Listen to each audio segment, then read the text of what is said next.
Radio Classique, l'invité de l'économie. L'invité de l'économie ce matin sur Radio Classique. Bonjour Yves Galland. Bonjour. Vous êtes donc le PDG de Boeing France. Le 51e salon de l'aéronautique du Bourget ouvre ses portes aux professionnels, uniquement pour l'instant ce matin. En 2013, donc c'était la précédente édition, vous aviez enregistré, Boeing, 38 milliards de dollars de commandes fermes pendant le salon du Bourget. Est-ce que cette année va être un bon cru ?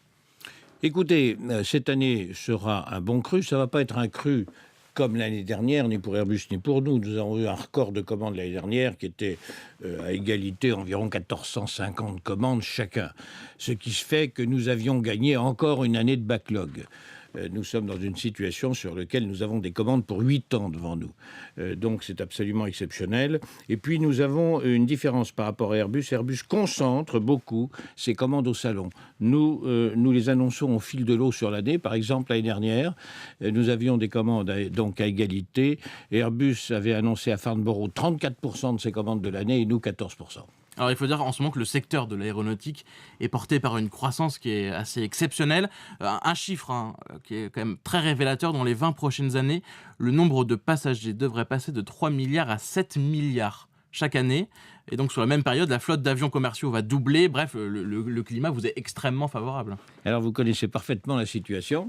Effectivement, quand on dit qu'on passe de 3 milliards à 7 milliards de passagers, on a compris qu'il y avait un marché extraordinairement porteur. Ça veut dire qu'on augmente le nombre de passagers de 5% par an. Un autre chiffre, si vous voulez, pour bien montrer le dynamisme du secteur, nous allons embaucher en 20 ans 533 000 pilotes. C'est vous dire. Alors, nous allons vendre, la flotte va doubler, nous allons vendre 38 000 avions dans le secteur aéronautique. Et dans ces 38 000 avions, ils vont répondre pour 60% à l'augmentation du nombre de passagers, mais pour 40% à la nécessité pour les flottes aériennes de moderniser. Pour les compagnies aériennes de moderniser leur flotte.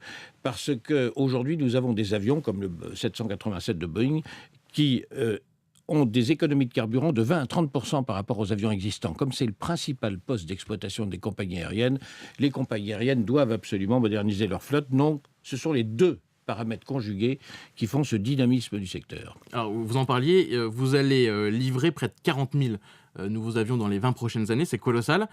Mais pour ça, il va falloir augmenter les cadences de production. C'est peut-être ça le principal défi aujourd'hui des gros constructeurs comme vous, comme Airbus. Alors, c'est réussir à produire plus en un minimum de temps. C'est effectivement un défi. Quand nous avons lancé le 787, nous avons changé de stratégie. Nous avons pris le best of industry qui essaie de choisir les meilleurs industriels dans le monde pour faire le meilleur avion du monde. Et donc, nous avons pris des fournisseurs dans le monde entier, y compris en France, sur lesquels nous achetons pour 6 milliards de dollars par an, et nous avons permis la création de 30 000 emplois. C'est assez peu connu.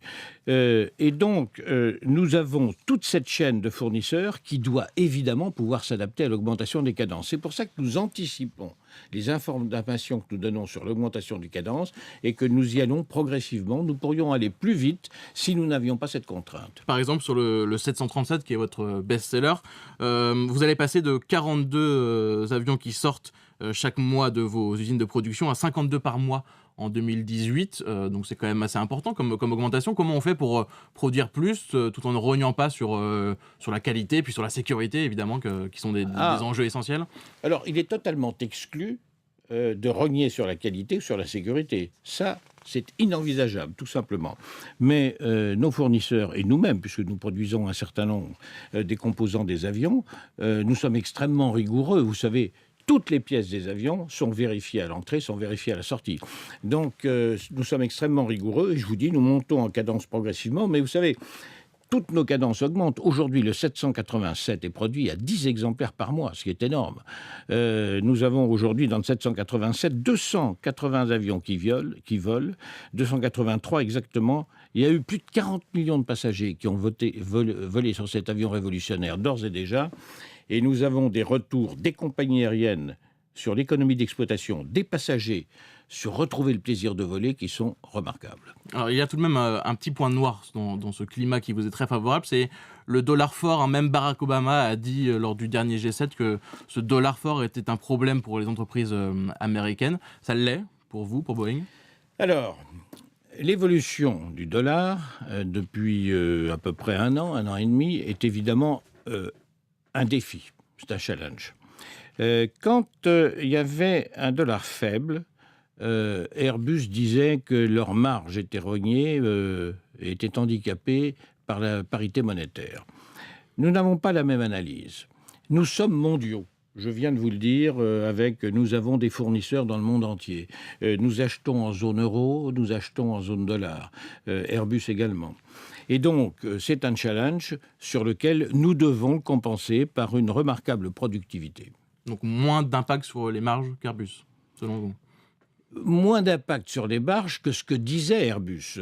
Aujourd'hui, nous avons une marge opérationnelle qui est de l'ordre de 10%. Chez Boeing, elle était de 9,8 l'année dernière, elle sera de même ordre cette année.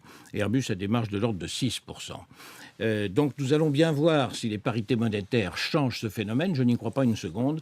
C'est parce que nous avons des fondamentaux extraordinairement sains que nous avons des bonnes marges opérationnelles. Merci beaucoup Yves Galland d'avoir accepté notre invitation ce matin. PDG, donc je le rappelle, de Boeing France. Vous étiez l'invité de l'économie sur Radio Classique.